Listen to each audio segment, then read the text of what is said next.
Hello, hello! Mag-a-day in my life vlog muna tayo for today's video. Ka-holiday na sila Clay, kaya wala na ako masyadong inaasikaso pag morning at si Carlo naman ay mamaya pa yung start ng work at siya na nga bahala din sa pag-asikaso ng mga pambaon niya. And let's stay hydrated, kaya pagising sa umaga, kailangan nating uminom ng isang baso ng tubig. Ang pag-inom nga ng tubig ay pampaganda din ng kutis, kaya stay hydrated mga momshies and popshies. After ko nga makapag-glam up at makapagbihis, ay magpiprepare na ako ng pambaon ko sa work. Pag naman tinatamad ako paggabi ay sa morning ko na talaga piniprepare ang baon ko, pero most of the time ay sa gabi ko na siya piniprepare para pag morning ay hindi na nga makadagdag sa mga gawain. Hindi din nga ako sanay na nagbe-breakfast pag morning, kaya usually pagdating na sa work tsaka ako magtitimpla ng Milo o kaya naman kape, and yun na yung breakfast ko. Hanggang Thursday na lang nga ang pasok namin this week at magkakaroon kami ng Christmas shutdown. Ang Christmas shutdown naman, ang ibig sabihin nito ay temporary closure of employer's business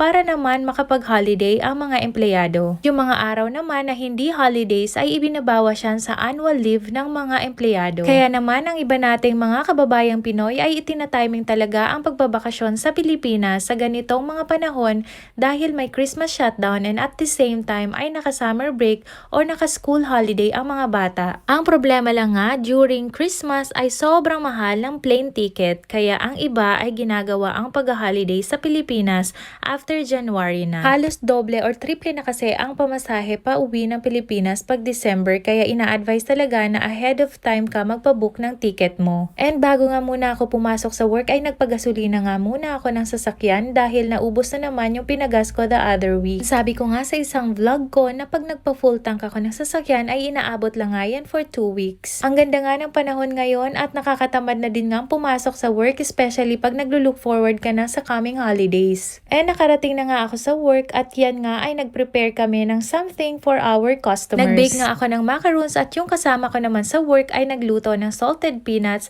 at siniserve namin yan sa mga customers na pumapasok sa office. Nagawa namin to usually during the last week bago kami mag-Christmas break at nakasanayan na nga to ng mga customers namin. At pagkatapos nga sa work ay pauwi na naman ako ng bahay at bago nga ako umuwi dahil tinatamad ako magluto ay naisipan kong dumaan na lang nga sa KFC at bibili na lang ako ng snack box para sa amin ni Clay. Grabe naman talaga kasi ang katamaran ko this week dahil last week na nga ng work at naglo-look forward na talaga sa holiday. 13 days din kasi kaming walang pasok at babalik nga kami sa work sa January 3 na at ang iba nga dyan ng mga empleyado ay babalik the second week pa ng January. Ang Christmas break din nga dito sa New Zealand ay summer break na din at the same time. Kaya panigurado ang mga kababayan nating Pinoy na hindi lalabas ng bansa ay magpupuntahan na naman sa mga beach o kaya naman ay magro-road trip or camping. I'm pretty sure na lahat kayo ay busy at aligaga mag-prepare para sa darating na Christmas. Kaya advance Merry Christmas sa lahat. I hope nag-enjoy kayo sa vlog natin today. See you again next time. Bye!